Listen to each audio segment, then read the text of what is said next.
Hi, I'm Nina Sarmiento, and I will share with you my insights on the subject matter, the new media and its role in development communication work for the sake of this discussion. Just to reiterate the question, in the context of the Philippines, will new media or platforms such as internet radio, ebooks, and among others have a role in development communication work? I would like to focus my discussion on the three core strengths of new media, specifically the social media platforms.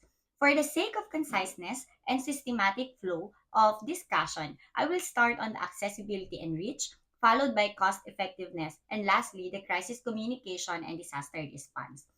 The new media platforms like the internet, ebooks, social media, podcasts, and digital videos really play a very significant role in developing communication work in the Philippines. The role that these platforms play are not only in limiting disseminating information and educational awareness about social changes, but at the same time, reaching the far-flung areas, especially in rural communities, to uplift their way of life without getting behind. New media platforms promote a wider reach and accessibility. Social media serves as bridging the gap between the information rich and information poor. Through social media, people have become more participatory in discussing a particular issue, especially if it affects them and their communities. The COVID 19 is one of the best examples why social media executed its significance during health emergencies by providing information about the global situation, connecting individuals despite lockdowns, and assisting the government to continuously provide services to the people, whether it is about education, health, economy, and among others. Aside from this, the new media connects communities, especially in the Philippines, where we are challenged by geographical distance and known to have diverse languages. Filipinos use the internet almost every day.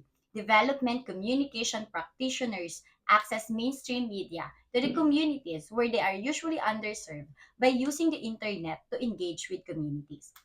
Let's proceed now on the cost effectiveness of new media. Many non government organizations depend on the funding source given to them by international funders. Some of them raise funds by accepting donations or conducting fundraising events to sustain their advocacy. Through the new media, such as social media, NGOs find an opportunity to leverage their initiatives by maximizing digital media in raising awareness and disseminating information on societal issues that we encounter in the country without spending too much. Because of the new media, NGOs have allocated their budget resources to other important aspects of their work rather than allocating the majority of their budget in production of materials. I would like to share an example of what I am doing as a campaigner against false solutions in the plastic crisis. Plastic crisis needs to tend by exploring for more genuine solutions at an upstream level. We cannot afford to address this problem by creating another problem like waste incineration. When I am discussing this topic to the younger audiences, I use audiovisual presentations so they can understand it pretty well and they have an idea how it works and what the facility looks like.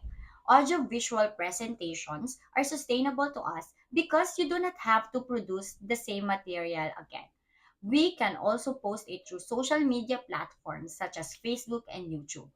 Through these innovative ways, our advocacy and campaign has been disseminated in the general public to impart awareness and somehow knowledge on the subject matter. On the other hand, let's now discuss crisis communication and disaster response. The new media also plays an important role in crisis communication and disaster response. As we all aware of, the Philippines has experienced consecutive typhoons for the past few years, recorded the latest one this year. Last July 2024, Metro Manila experienced massive flooding brought by Typhoon Karina, almost similar to Typhoon Ondoy, which happened in 2008. Majority of Filipinos rely on social media during that time to keep a real-time update about the situation. Social media was used as a communication tool to give real-time updates, to raise funds, and to reach the people who are in need. During calamities, it is evident that new media is reliable and trustworthy to its users. Another example is the oil spill in Oriental Mindoro in 2023 and in Bataan this year, which happened during Typhoon Karina. Through social media, people who lived in these provinces reported the sad news, which reached the national media and made people more aware of the situation. We all know that communication really has a significant position in dealing with calamities and natural disasters like typhoons and oil spills. Through the new media and because of Web 2.0 itself, difficult situations like this help the rescuers, community leaders, and government officials to do their job more effectively. Accessibility and reach, cost effectiveness, and crisis communication and disaster response are just one of the many roles that the new media can play in development communication. However, we must keep in mind that these new technologies also have limitations as well. We should be mindful in using them without forgetting the ethical way of consuming digital technologies, especially the use of social media. To end this discussion, new media is a newly added tool that we, as a development communication practitioners, can use in helping every individual to reach their full potential as human being.